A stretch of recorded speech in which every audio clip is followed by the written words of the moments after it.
we're back. We are reunited by Rice, with the podcast where we celebrate all things API, NH, and in TV, film, theater, and beyond. I'm Junko Goda, and I'm here with my co-host. And I'm Ben Lee, and it's good to see you, Junko. I feel like every time I see you, though, these days, you are compromised in some form. Yeah, now I'm just Either. like, yeah, I look and probably sound awful. I'm very jet lagged, and well, down here in SoCal, so it was raining for 4 days, and then the temperature just switched, and then it's the dry air that's coming in, and it hit like literally at 3 o'clock this afternoon. I'm like, oh, so we're going into a different phase of allergies this Yeah. season. Well, I think that's usually it. You usually have allergies. I know you're jet lagged as well from your recent trip to Japan, but I'd be interested since you do so much like voice work, if when you're doing that in the midst of stretches where you're suffering bad allergies, I'd love to know all your tips and tricks. Yeah, I just recorded a podcast on Sunday in a very allergic state, and I kind of got through it for the most part, or I could use it. So, yeah. And then I was doing another job 4 days before that, and like my jet lag would usually hit around like between 1 and 3. So I was mindful about getting coffee before that witching hour. And yeah, and then it hit while I was working, and just kind of like, yeah, the type of work I was doing, like I had enough room to like jump around and just kind of keep myself awake physically. So yeah, it's not great. Not well, ideal. you look and sound much better than you think you sound, so don't don't be so hard on yourself. Our guest later in this podcast is Sue Chan. She is the production designer for a relatively new show, first season show on Apple TV Plus called Murderbot, starring Alexander Skarsgård. So excited to talk to her because it's a cool looking show within, probably not a giant sci-fi movie budget, right? So it's doing quite a lot with it's quite a series, little, though, right? Not a movie. Series, correct? Yeah. But I think what's interesting, I really like the show, so I was watching it, but it's just like the black humor, satire kind of, approach to the show, I think. But her production design still never lets you on about that. So it definitely, the production design is like, like we are a sci-fi show for sure. But there are some, was it there? I think there were some like creature designs or something that are a little bit satirical, that I don't know how much like input she had on those character designs, but I'm not sure. I think they work together a little bit on the visual identity. So from what I know, and from the conversation with her, Murderbot comes from a book series. Yes. Martha Wells' best-selling Hugo and Nebula award-winning book series Murderbot is a sci-fi thriller comedy about a self-hacking security construct who is horrified by human emotion yet drawn to its vulnerable clients. Murderbot must hide its free will and complete a dangerous assignment when all it really wants to do is be left alone to watch futuristic soap operas and figure out its place in the universe. So I think, because it's from a book series, but not like a hugely illustrated graphic novel or anything, she was saying that there's not a whole lot of visuals to draw from. So she got to basically put together almost the pitch book in terms of how, I guess in her world, they audition or submit for a job, and really created a lot of that world. So I think to some degree, some of the creatures, definitely a lot of the plantation or landscape, she created a lot of the look and feel from, and you'll learn a lot about that. Like all things Apple TV, I don't think I really knew much about Murderbot before it came out.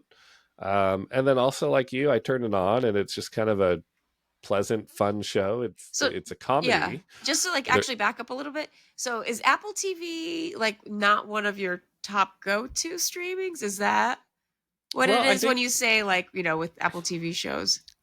No, I think it's funny. But I think I mean is, um, I'm uh, in the business to some degree, and some networks and some studios market the hell out of things, right? Like, Yeah. Oh, in terms of that, when got it. Yeah. a Netflix show of any production level is coming. Like, what was that movie, Electric State, last year with Oh. Chris Pratt, Oh yeah. the Russo brothers film that Yeah. Yeah. horribly bombed, but they did so much marketing for it. They had activations at South by Southwest and other cons. Like, you always know it's coming.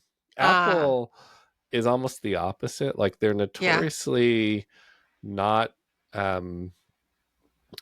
It's not that they're not good marketers. It's just I don't know their strategy, like what they Yeah. decide to Yeah. Yeah. market. Because Or if if you it's think more of like, all yeah, like word of mouth or Yeah, because you ish. think of Yeah. all their shows, right? Like, I think Ted Lasso and Severance Yeah. are the two that they put some weight behind in And terms also of Morning marketing and Show when it campaigning. first Morning show, you're right. season one for Yeah, sure. because I you mean, have the big stars. Yeah. yeah, exactly, exactly. But you think of all the other shows that we've talked about on here and like a lot, like Pachinko or Your Friends and Neighbors, Yeah, all Chief their of comedies. War, Yeah, although Shrinking. was it is the studio Apple TV? Studio, it's Apple TV. They Yeah, marketed that. yeah, Yeah. yeah, yeah, But yeah, it's like, again, I don't know, because they all have big casts, right? They all have big names. They're usually pretty good looking shows and well written shows. To the extent that most of them get renewed. You know what I mean? Like, yeah. you look at For All Although For All Mankind, Mankind, it's like 5 seasons and they never market that show, right? You yeah, never yeah, yeah, hear yeah. about And it. like Silo doesn't have Yeah. any like big names in it, but it is, yeah, yeah, yeah. Yeah. I So I think think, I'm gonna guess that they have the draw-ins, like from the Ted Lassos, that is like the gateway to all their other comedies, and then there's all the other dramas that are gateways to, For All Mankind and yeah. shows like that. So maybe that's, yeah, maybe they're just like, we just need to lure them in. Yeah. Well, I also just generally guess that, unlike some of the other traditional studios, they're probably not motivated by um, the same type of number. And who knows what Yeah, numbers anybody right, looks at right. these days. I also don't think they're motivated by awards that much. Like, Yeah, certainly yeah, they put a push behind Severance and Ted Lasso, but even a show like Shrinking, it's a really good show. yeah. It is. Yeah, yeah, They should get nominated for a lot more and win a lot more than they do. And they'll do some push, but not nearly as much as, I swear Netflix has had, right, right. you know, daily events on most of their Yeah. shows the last month, right? It's Right, like right, right. crazy. So, Yeah, that's kind of what I mean by that observation. yeah, Um, so, and then the IP, like, I know it's a book series, but it's not a book that I was familiar with. It's nothing I right. read Yeah, before. So it is just kind definitely. of like, you see it, Alexander Skarsgård, all right, he's fun. I'm going to turn this on, and then it ends up being a pretty, like, fun, to your point, satirical. You Yeah, you hear the word Murderbot, and you're like, is this going to be like apocalyptic sci-fi AI is going to kill us all? Um, but it ends up being a much, I guess, more humane show, right? Like, yeah, he yeah, he, yeah, he yeah. does kind of, it is basically this AI robot that, But it develops a personality, though, yeah, whether yeah, whether it will admit it or not. So that's a huge draw, and I guess because the audience is kind of, yeah, sees the world through this AI bot who has gained intellectual and physical independence from the overall system. So in that way, it's an easy way for the audience to plug into his perspective and as well as the world. yeah. And Skarsgård is just fun because he doesn't talk like a robot, right? He kind of talks with his Right. normal intonations and Yeah. cadence, and it makes, that's also felt a little bit different about the show, a little bit more less sci-fi and more, Yeah. like a human story, right? So I Right. think it's good. 10 episodes. I have not finished it. Did you watch the whole Uh, thing?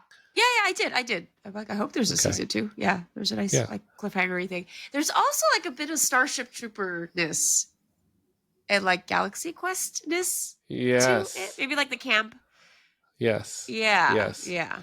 Which is good stuff. So to your point, I don't think I've seen an official announcement for a season 2, but Sue definitely alluded to the fact that she's working on stuff for season 2. So I think Okay. it's coming. Yeah. Yeah, yeah, Yeah. yeah, Yeah. yeah, Yeah. yeah. Nice, nice. What else have you seen as of late? Are you a Wicked Uh, fan? Did you go watch Wicked the actually, Good? I'm seeing it For tomorrow. good? Yeah, Okay. I'm seeing it tomorrow. Yeah, it's just like a midday screening. So that should be low key. I was gonna say, there Do you is go to a the do you go to uh, the guild screenings? Is that what you do? You sign up for the no, guild screenings? tomorrow just happens to be just like we bought a ticket kind of Okay. with like two other friends. But yeah, most of the time I will keep an eye out for the emails. Hmm. Sometimes they're like, the day of invites. They're kind of all over the place, but Yeah.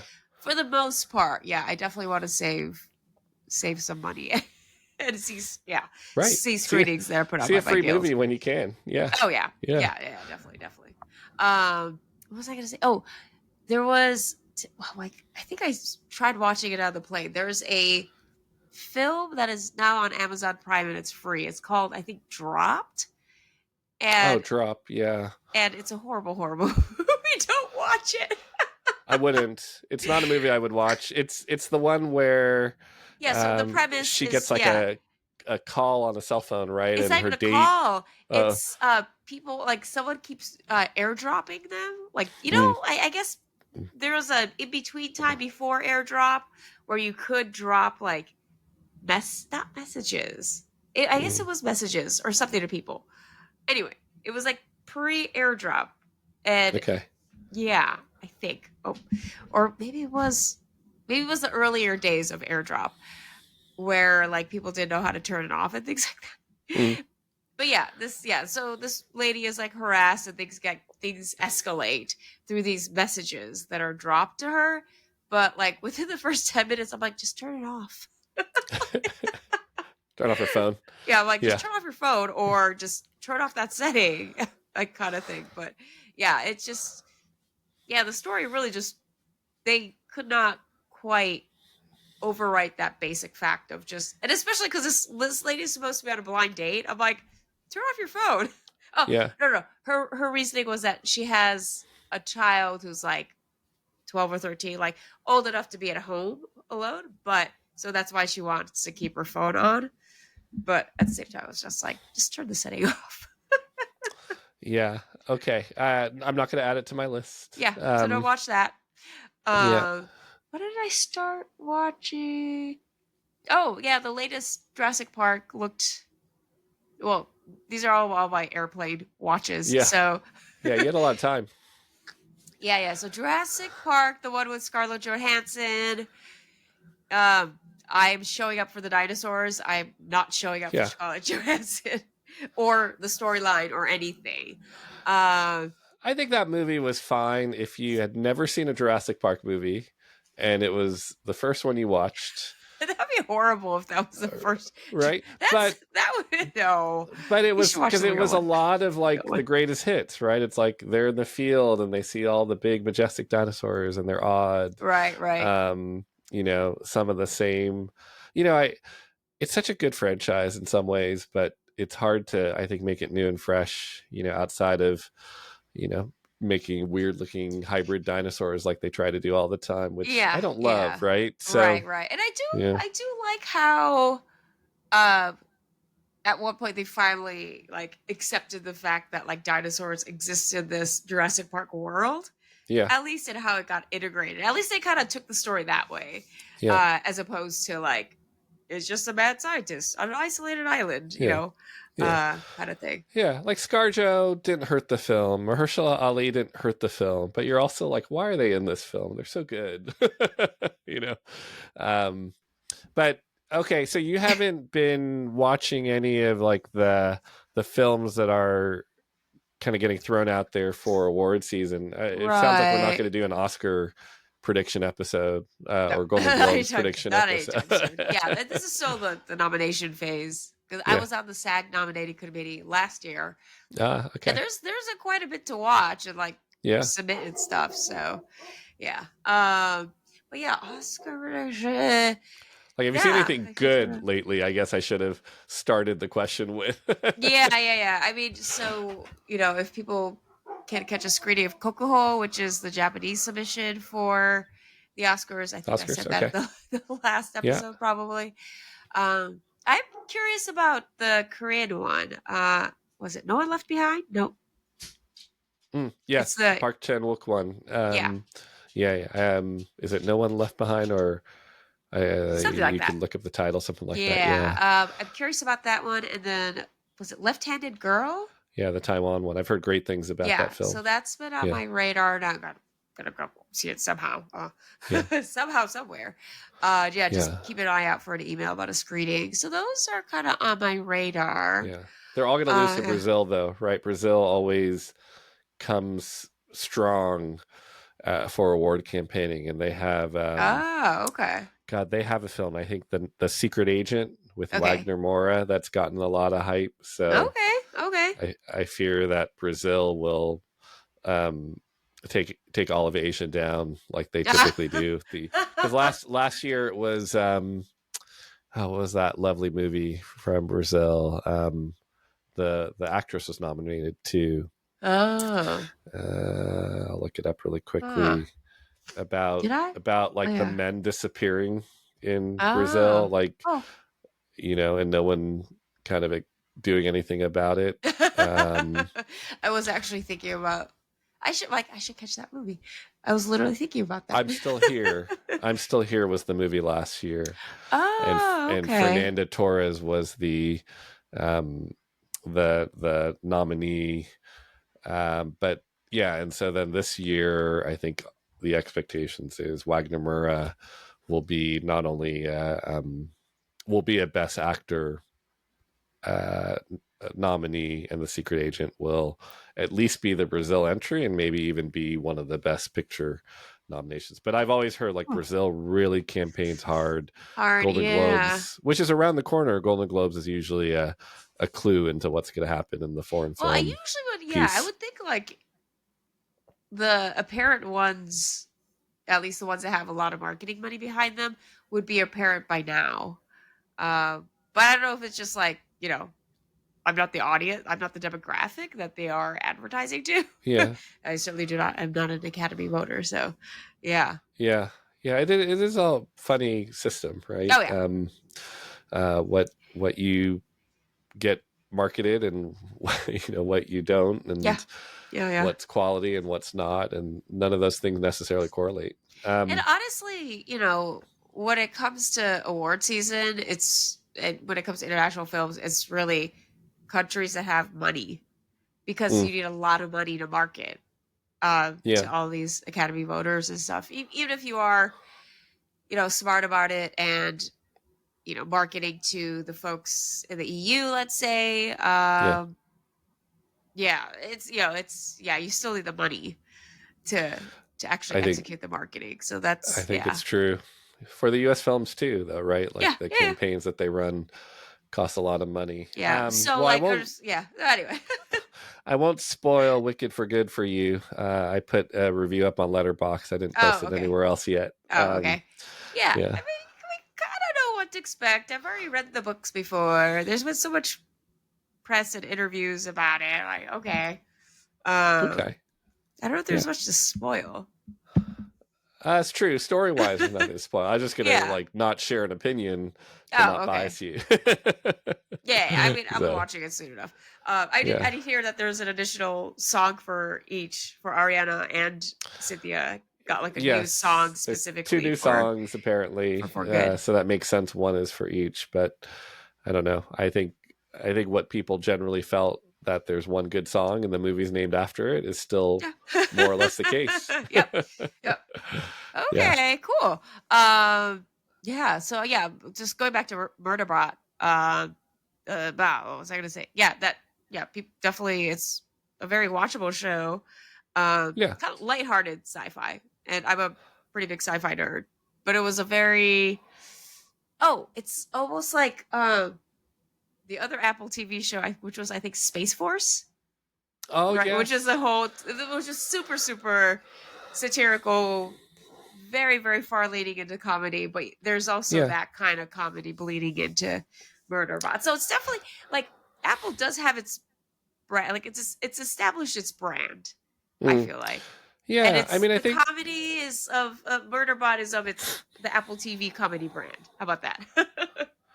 I think that's yeah. Like, how would you describe that well? But yeah, they're gonna lean into things that aren't you know super dark, right? Like, I think Yeah. right now in our current times, a lot of your artsy filmmakers or show runners want to make content about like despotic regimes and AI coming to Right. destroy us and Like Silo, we destroyed right. ourselves. Yeah, yeah. And so I do think it's not surprising to see shows like Murderbot be successful. You know, we talked about K-pop Yeah. Demon Hunter. It's just like sometimes you just need good fluff and good fun and things Yeah. that you could still watch something about a current topic like Yeah. sci-fi or like And AI, yeah, but it yeah. doesn't have to mean that it ends with all of us, dying. Right. Right? Yeah. Although I'm sure Yeah. although the show is called Murderbot, so that is still not out of out of I range guess for yeah, it. I guess future seasons we'll see what happens, but Yeah. yeah. Yeah. Yeah. So anyway, all right. Well, we'll play our interview with Sue. Junko, get some rest, get some Thanks. Zyrtec, and Yeah. we'll talk to you next time. And for all those listening, again, United by Rice podcasts on Instagram. Just check us out, and we'll give you hints on who's coming next. But thanks for listening, and have a great Thanksgiving. I say that this will probably post after Thanksgiving, so Yeah. if you heard this after Thanksgiving, hopefully you had a wonderful one. All right. Have a good one.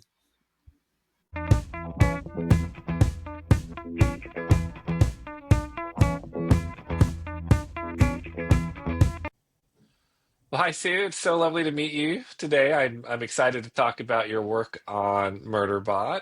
Welcome to United by Rice. This is a newish podcast that we started as a spinoff to Awards Focus, and we're very focused on the Asian American, Native Hawaiian, Pacific Islander diaspora, particularly when it comes to film and television. And you're an exciting part of that. Thank you. It's so great to be here.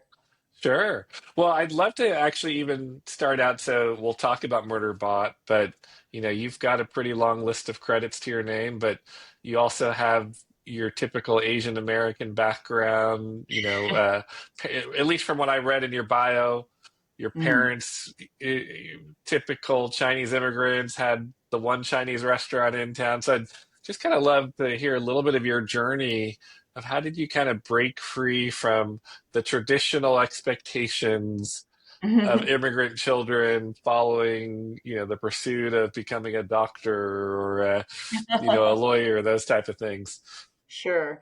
Well, in retrospect, I was very lucky because my parents were not like classic tiger parents in the sense that they never said to me, be a doctor, be a lawyer, go into finance, you'll have a much better living, blah, blah, blah, blah. They Mm, never did that. The only advice they gave me was that strangely, when I was a senior in college, I considered going to culinary school. mm. And my parents were like, absolutely not. We did not raise you, go to college so that you could be a cook like your dad. And I was like, okay, that's fine. But it had been in my mind that I was going to be an architect. I always Mm, thought that I would be an architect, which is a completely respectable calling for a nice Chinese girl. But ultimately I didn't do that. I left architecture behind, but the skills that I learned from it were completely applicable to becoming a production designer, which I didn't even know existed as a job mm, description until after college. mm, I had always been a film buff. I'd always loved, filmed entertainment. I'd always been interested in narrative entertainment and how it's related to the built environment, both through architecture and also as a theater designer. When I was in mm, college, I designed quite a bit of theater. So in any case, after working for a year in architecture, I threw in the towel and embarked on a freelance career in the art department, which again, my parents weren't thrilled about, but I paid the bills and I was paying my college loans. And so they really didn't get on my case about it. Mm. Well, I'd love to, because I don't really actually know the skill sets required to be a production designer or an art work in an art department. Uh, so you said you started thinking about architecture, going to school for architecture. Can you describe for people who are perhaps looking at this as a potential career, like what are the connections between architecture and the work you do now? And then what are the different skill sets that you need to develop between becoming, an art, let's say an art designer, art direction team, or in the production team? Sure. Well, there are lots of ways you can end up being a production designer. There's lots of ways to be production designers. You can come from a set decorating background. You can come from an architecture background, which is more technical. Hmm. You can come from, you can come from having actually studied production design in Hmm. film school. There's lots of ways to go about it. But in terms of the skills you need, the nice thing about the art department is we're a big department, and any number of skills could sort of steer you into being, the quote unquote top dog of Hmm. design. But what you really need to be able to do is understand filmmaking first and foremost. Hmm. You need to understand how to collaborate with a director and to isolate, salient features of storytelling, the narrative. Understand how to translate not only what's literally on the page in the script into a built environment, but you also need to understand sort of the unclear cut features, the conceptual ideas, and or you need to be able to formulate them or create them out of what you see on the page, and then you'll work with the director and the DP to tease them out of the story if they exist, or if they're ideas that maybe weren't there to begin with but are good ideas. Everybody comes to a film or TV series or any kind of storytelling with their own preconceived notions, and Hmm. so together you sort of work out what the best version of this story is. So that's, I think, the most important part of being a production designer. Hmm. Secondly, I come at it from a technical background because I was an architect. So, obviously being able to draw, understanding space, calculating, what it means to build a house that's however many square feet, an office, that sort of thing, that helps. Hmm. Having a very strong research background. Every project is different. Hmm. And so you really ideally understand the world building side of it by diving into all the aspects of the characters, the space, the time period, the genre. All of that is, frankly, the best part of it.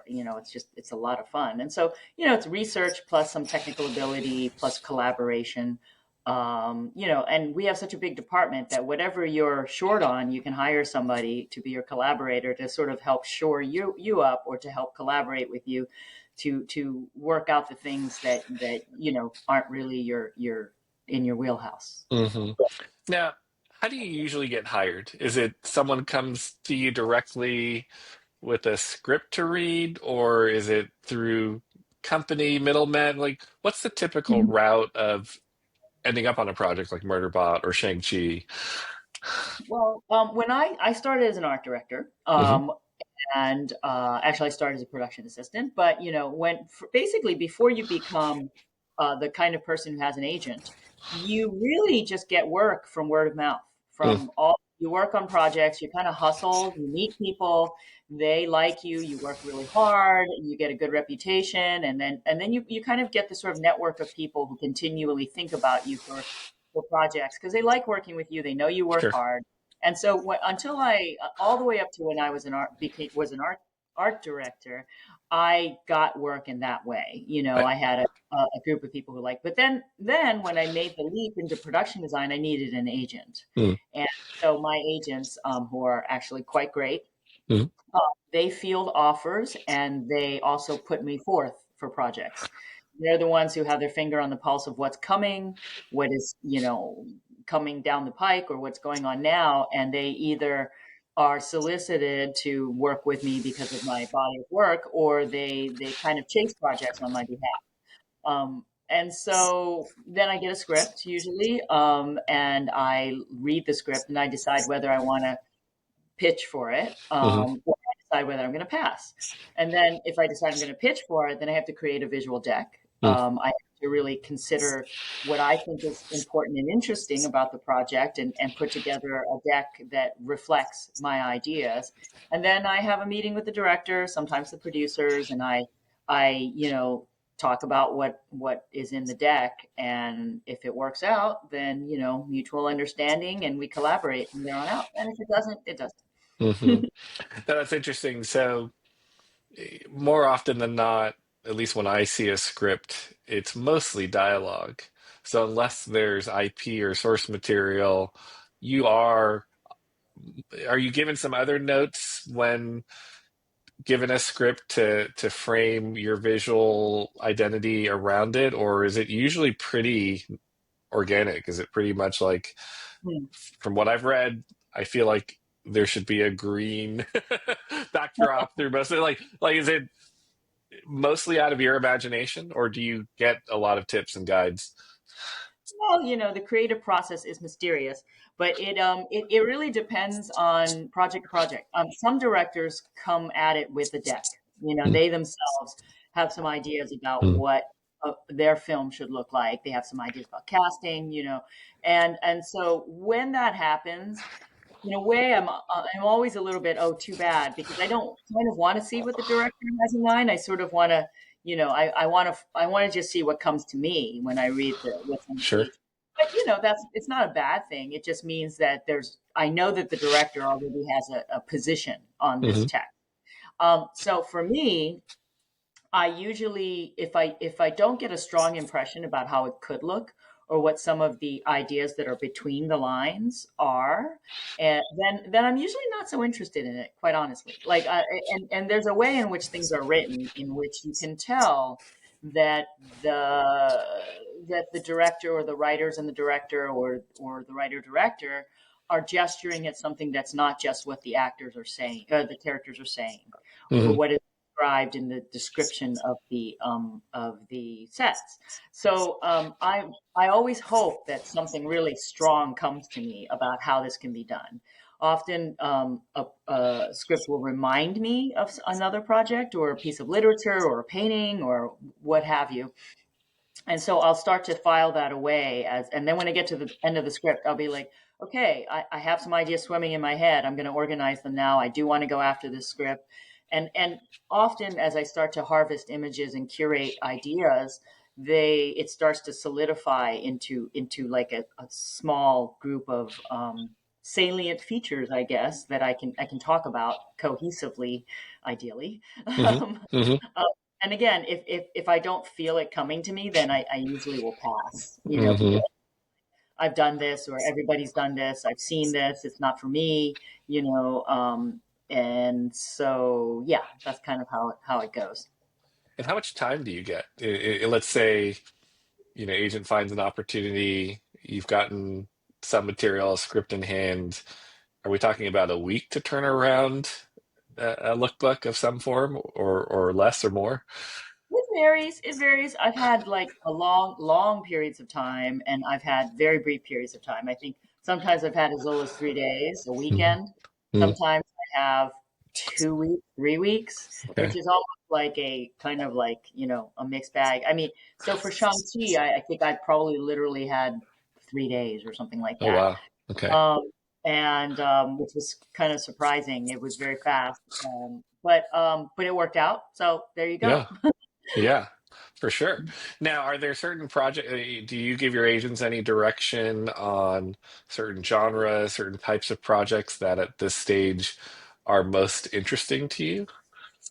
Well, Laura Sackett, my agent at CAA, is really great. Mm, We've known each other for years, and she because we know each other personally as well as through work, and I guess because of work personally, and we've had many meals together. mhm, She kind of she knows who I am, I guess. mm, Not all agents do that, but I would say that Laura has always been a very good sort of barometer for the kind of projects I want to do, mm, and she understands that. And so um, I think I'm very cognizant of my brand, I suppose, and not really like veering too far away from that sort of thing. So I think when one looks at my body of work, they sort of see I'm actually kind of all over the place, but sort of in a number of narrow bands. It's not like I only do X or Y or Z. And so, but I think there's a type of project, like I come from an independent film background. I still love independent film, but I've been fortunate to do bigger budget things. I've sort of worked in everything. So I guess I don't think that, I think this is true of all production designers, that it's easy to get pigeonholed. And I think that, perhaps for some folks, they think that I only do a certain kind of project. But I think by and large, I think I'm considered like, she'll try anything. So Okay. I don't know. We'll see. Personally speaking, I don't particularly want to do the same things over and over. I don't really have an interest in doing something I've already done before. And it's not about, budget size or studio or it's really just about a feeling I get when I read the script. Cause I'm no spring chicken and, I've only got so many years left before I retire and I don't really feel like recycling anything. It's not very challenging to me. Like I feel like I still have a lot to learn, frankly, and I can't do that without working with interesting, different creative people and doing different kinds of projects. Now, you mentioned budget. How much is budget a factor in taking on a project? Well, almost zero. I Okay. mean, I should, I shouldn't say that. Okay. I just did a very tiny film for my hmm friend Joseph Decker over the summer. The smallest film I think I've ever done. Okay.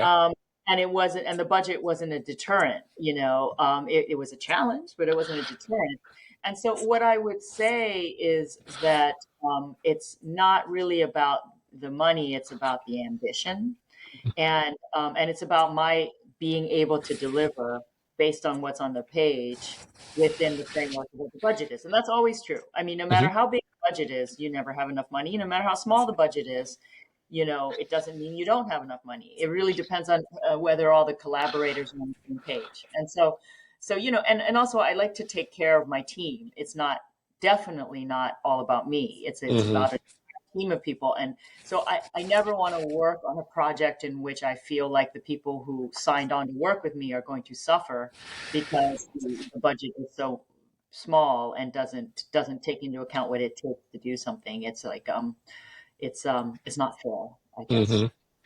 Well, maybe switching gears now. How did Murderbot end up in your lap from the world of Apple TV? Well, I actually have known Paul Weitz and Chris Weitz. Well, Paul Weitz more than Chris, but I've Okay. known them for many years. Like when I started out as an art director, I did 3 films with Paul as the art director to Bill Arnold, who was their production designer. And so I go way back with the Depth of Field gang. And so, but then as we all go into different kind of down different roads, we hadn't seen each other or worked together in years and years and years. They went their way, I went mine, and then I became a production designer, and this I got back on their radar, and this came around, and so Paul and I met, and I put together a deck. I treated it just like any project for the first time. I took nothing for granted, and it all worked out. And honestly, it's been really nice because when your time goes so fast, and you look back and you're like, wow, it was just like yesterday we worked together. We were all having kids like at the same time on projects together. Now our kids are all in college. It's a very funny circumstance, but it has been lovely. And so it was great to see that they are kind of the same great guys, but like more so. And it's a very different show than or project than I'm used to seeing them produce, actually. So I was actually surprised. I don't think I knew it when I first started watching it, and then I looked at the credits a little bit more. It's like, oh, the White's Brother, that's such a different type of project for them. What was your first impression of the story and the world that you would be building? Well, I read the books long before I got any scripts, and I was struck by the fact that they were making a comedy, and I was like, oh, is this a comedy? Like it, Yeah. it didn't strike me as like laughs on the page kind of thing when I read the book. And then I read the scripts. I was like, I see where this is going. And so they're really great at really telling human stories and Hmm. seeing the comedy and the tragedy simultaneously. And I think that Murderbot, despite being an AI, is is headed down a path where it's becoming more human. And so, examining that from the point of view of something that is not human is a great sort of foil from which to revisit some of the things that we all live day and night. So that was that part of it. But then in terms of the world building part, Martha Wells's books are rich in detail, but Mm. not in specifics, so that I felt that I was hamstrung. Mm. Like I felt like there was a lot of latitude there to create different versions of what she put on the page. And I've always been a science fiction fan, like Mm. a huge science fiction fan. And so right out of the gate, we were all inclined to not again recycle the tropes that we're used to, but rather sort of poke fun at them lovingly Mm. or try to mine new territory. And so we tried really hard to sort of do a world building science fiction project within the context of what everybody sort of understands to be reality. You Mm. know, so I mean, that concept alone gave me enough to go by. So. And talk about the sets. I assume, like, how many major sets are there? And I assume it's sitting somewhere in a big sound stage somewhere. But maybe just start from the beginning. Where is this being filmed? Where are these set pieces? I know you've clearly got the spaceship. I feel like a lot of the shows in like the one kind of major, I don't know, living area of the spaceship, but you certainly have some other sets that are on planet, in cockpits, different things like that. Right, right. Well, so we shot in Toronto on two very big sound stages. We built the Prezox habitat, the full interior, and a little bit of the exterior on a sound stage. That took up the Okay. entire stage. And then we had the interior of the Hopper, which is the terrestrial aircraft that they travel in all over the planet. Hmm. And we built the interior of that fully, and then we built a number of smaller stages. So, I'm sorry, smaller sets. We Hmm. had, of course, the hotel room, the restaurant. We actually had one set that we recycled into three sets. Mm. And then we had all of the Sanctuary Moon stuff. And then, so on stage, we kind of kept hopping in and out and modifying things. And in fact, the Prezox habitat was modified into the Delphal habitat. Mm. So we were very in the way it is when in the way of TV, you really have to be nimble and clever about how you sort of reuse your resources. So those were sort of our main big sets. But then we also had three versions of the exterior, which went out on location, because every time our heroes traveled to a different part of the planet, we ended up at a quarry, like one of four or five quarries in the Mm. Toronto area, in order to instantiate different parts of the planet with different geology, different wildlife. So we Hmm. had to keep shipping this portion of the exterior of our hopper from location to location, and often one would be shooting while another one had to be erected somewhere else. So we had two of them that were sort of leapfrogging between locations. And then we also built the exterior of the Prezox habitat, most of it. Obviously, visual effects are very good friends, and visual effects helped us Hmm. out a lot. But we built that on location at a quarry, including the hopper exterior. And then we had, I think that was kind of the sum total of it. We went on location to an actual building for episode 10. Mm. We went to a brutalist building at I think maybe it was University of Toronto, Scarborough. I'm not sure exactly. And then we went to a subway station at another University of Toronto campus to shoot another segment. But for the most part, it was a stage show Mm. with some pops out, alternating pops out to kind of remote locations that were somebody's coming in the door, so there was a problem. That's okay. Remote locations that were quarries, Okay. and so Yeah, right, and there's a lot of like subterranean, creatures and stuff, so that all makes sense to me. Now, in some of the external shots where we see vegetation, is that it's as a viewer, it's hard, especially on a small TV, it's hard for me to sometimes know, is that CGI or are those yeah. actual props and part of the production design? we actually built a lot of alien plants. We Mm. had a terrific greens team, kind of a custom greens team that, so, those funny trees that look like birch trees that Yeah, have yeah. these full, almost bamboo-like branches. We built all of those. And then, of course, visual effects duplicated them in the distance. And then at Delphal, we had these giant sort of spherical, slimy things in addition to the geothermal, like kind of like geyser type things. We built Sure. most of those. So everything you saw in the foreground, we pretty much built. Mm. Visual effects may have digitally doubled some of it, and then of course in the background they added more. And then we pretty much lived with the flora in many locations as Mm. needed, because it would have been a bridge too far to have to replace every single tree. Sure. So we made the most of it. But we had a lot of fun building plants, and of course everything inside the habitat was built. Sure. The bar is usually pretty high for sci-fi shows and movies, in terms of like a viewer's expectations of the production and the special effects.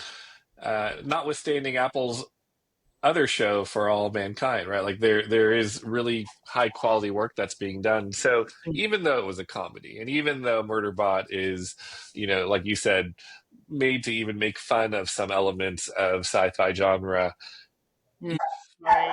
how much thought goes into the detail of, let's say, the ships that are the ship designs, that they would still look very functional, right? That, Mhm. I could drop in there and believe that I could fly this ship or I could drive this vehicle. Right. Well, I first of all, I had a really great concept team and a really great art department and set design team. We were all very united in our, conversation. We were very collaborative. And for me, I always start with reality. I Hmm. did a lot of research into what NASA spaceships are like. I did a lot of research into what, any kind of mechanized machine that flies. And I also looked at, like current technology. So like, the Hopper, they have Yeah, these it's like a Dyson fans. drone. Yeah, yeah. Yeah, they have these Yeah. Dyson fans. And there's actually currently there are hover vehicles that are already using that technology. It's not like so surprising. And we never shied away from the idea that, even hundreds of generations from now, if it works, it works. You're still flying around, you still have to get from A to B, you still have to go take off vertically, however that is. There's no reason to think that you can't just use the technology that exists today. So Hmm. so we really leaned into technology that was familiar or a little cutting edge now. Like for instance, everything is 3D printed in our Hmm. Murderbot world, and currently the technology around 3D printing is already like going up by leaps and by Hmm. bounds. And so there's no reason to think that that wouldn't still exist. And it's also from the internal logic of the story, with there being these corporations that are always like profit motivated. There's no reason to think that they wouldn't use this sort of efficient technology. So everything was like grounded in certain concepts about what works. Hmm. And then we just went from there. And so my team, in terms of the details of it, we just had a lot of research. And whenever I would go around every morning, every afternoon, I'd go around from team member to team member, and I'd look at what they're doing, and I'd be like, oh, this reminds me of this. In case you haven't seen this bit of reference, take a look at this. And this is, and I would always try very hard to steer them away from being too like sci-fi tropey fakey, or Hmm. to be too typical. Like I think we tried very hard not to be arbitrary. Like even if it's not apparent to the audience, or no character says this, it should feel like there's a logic to it. Like if you were really to examine some aspect of the set, you ought to be able to go back 5, 6, 7 steps and understand why we landed where we landed. Hmm. And so I always endeavor to do that with anything that we put on the stage. Like why is this doing this? What is its function? No arbitrariness, ideally, Hmm. with as many aspects of any set as possible. Now Murderbot as a character is one that is constantly observing the world around. So therefore, we're seeing your production design through his eyes all the time.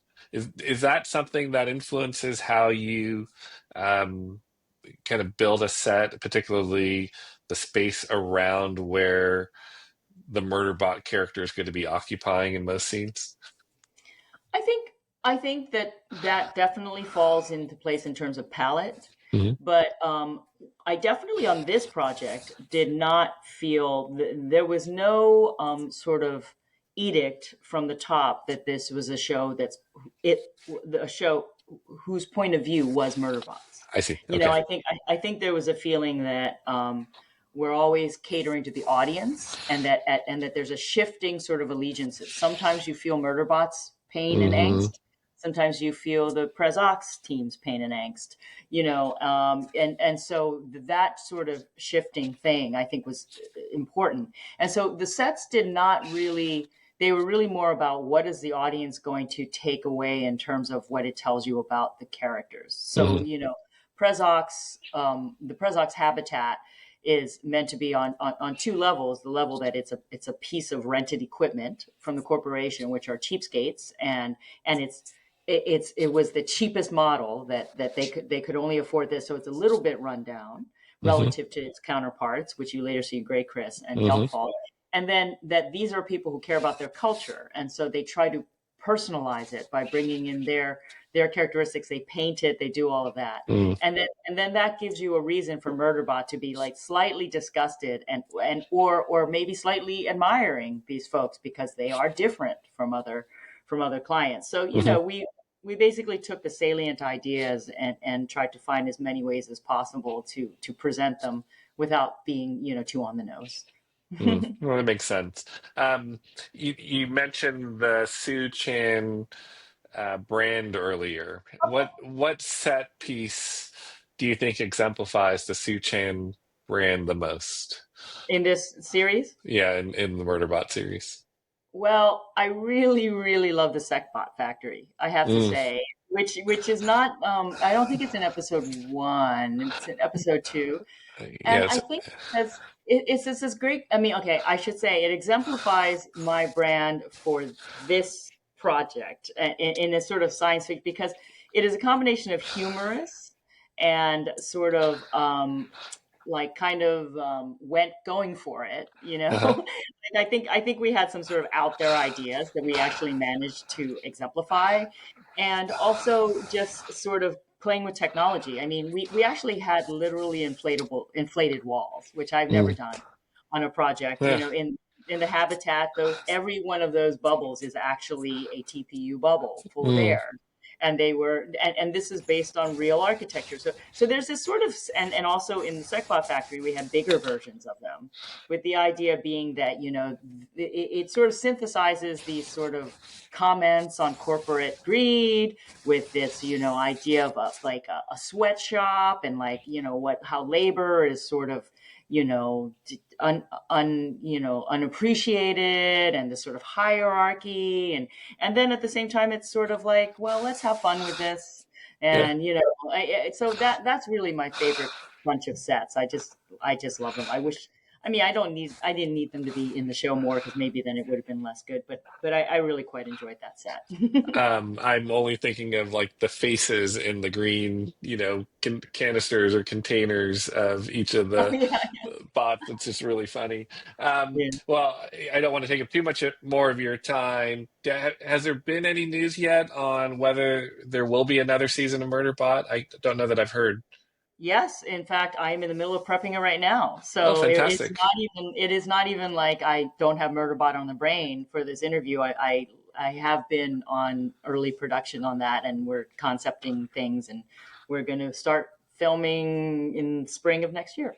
Oh, fantastic. It's such a surprising show and such a pleasant show. You Oh, hear the name Murderbot and you're like, oh, okay, I don't know what this is. And then you watch it and it's like, oh, this is fun. And this is very different, in fact, than most of what you have on Apple TV. So I'm really excited about that. We do ask yeah. one question of all of our guests because we're united by rice. And it's just very simply, and this is a good question for you because you're the daughter of restaurant owners. Um, what is your favorite dish, rice dish or rice-based dish Oh my God. particularly that I guess feels like home or is what you look at for comfort food? Oh, that's easy. That's juk, Ah, yeah, yeah, kanji. of In fact, course. today I made some for my neighbor, my who's not Asian. Uh-huh. My neighbor's son had mono and he had a relapse and I said, oh, I'll make you some juk, and she said, what's juk? And I was Yeah. like, never had juk, so I pulled out my instant pot and I made him a pot of juk. And So just plain, or did you put a protein in of any kind? well, I had some chicken bones in my freezer, so I Okay. threw them in there, Yeah. and I had a bunch of ginger, so I Uh-huh. threw that in there. And normally I like peidan salyokjok. Uh-huh. I don't know Uh-huh. if it's Cantonese, but With the that's egg. Yeah, yeah, yeah, yeah. yeah, that's my favorite. Yeah. But so and then but I'll put anything in it, fish, whatever. Like that's the other great thing about it. It's Yeah. inexpensive. It's like any leftovers you have, any bones or whatever, you can just make it. And it's every time I was sick as a kid, my parents would make that for me. When my daughter was sick, I would make it for her. Yep. If I'm sick, I would make it. And it's Yeah. one of my favorite things. It's very similar. My mom would always make it, and particularly when I was sick, like it's the go-to, right? So, it's funny. We've done about 40 of these episodes already, and not. I think this is the first time someone has actually said juk or kanji. Really? Yeah. Now it's not. Not every guest is Chinese. We kind of hit the whole Yeah. spectrum, but even the Chinese folks often say things like fried rice or Oh yeah, something like yeah, that. So good yeah, answer. And the yeah. first answer. Well, It was a pleasure talking to you. Thank you so thanks. much for being on and look forward to seeing season 2. Yes. It was All right. delightful to talk to you too. Thank you so much.